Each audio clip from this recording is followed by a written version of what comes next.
Nobody likes memorizing dates and names by rote.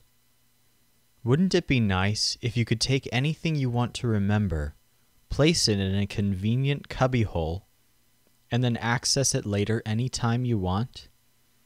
Historical dates, people's names, quotes, telephone numbers, directions.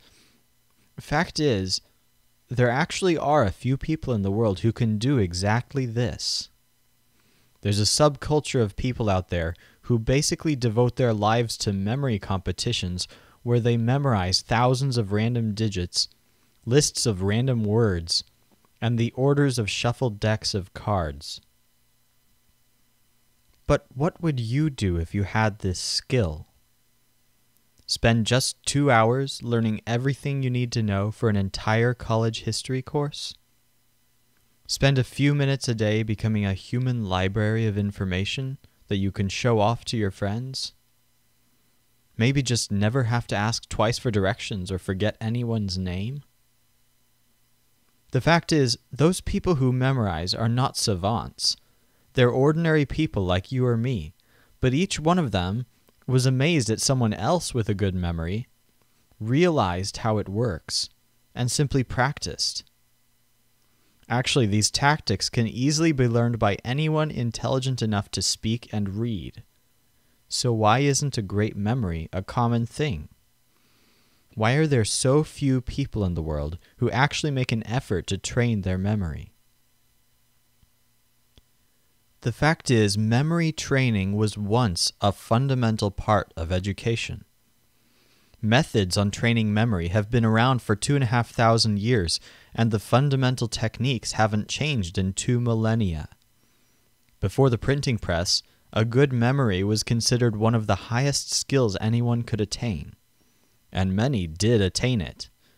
For example, Seneca could repeat 2,000 names in the order they'd been given him, and Peter of Ravenna of the 15th century, who wrote the Phoenix, a book on memory tactics, built a mental library for himself over the course of his life, consisting of alphabetically organized facts, names, quotes, 20,000 legal points, and even hundreds of whole books that he reread in his head during his free time. Obviously, things have changed in the last 500 years. Nowadays, we can instantly look things up in indexed books, or more recently by searching our devices. So memory hasn't been as important for centuries. These advancements have led us to abandon an essential skill that could make our lives so much richer. Socrates himself was opposed to writing his ideas down because he thought that it would give people an excuse to forget. I'm not opposed to writing, and I think we're all glad that Plato disagreed with Socrates on this point, but you have to admit we've gotten much worse at remembering things over the last 2,000 years.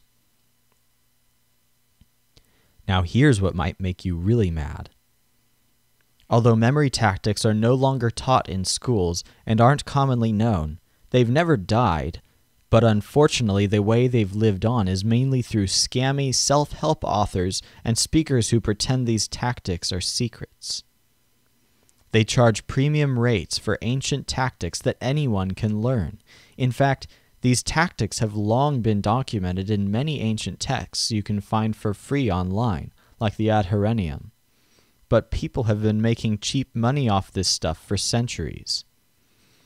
For example, Mark Twain was excited to discover memory techniques via a self-proclaimed memory doctor who called himself Professor Loisette.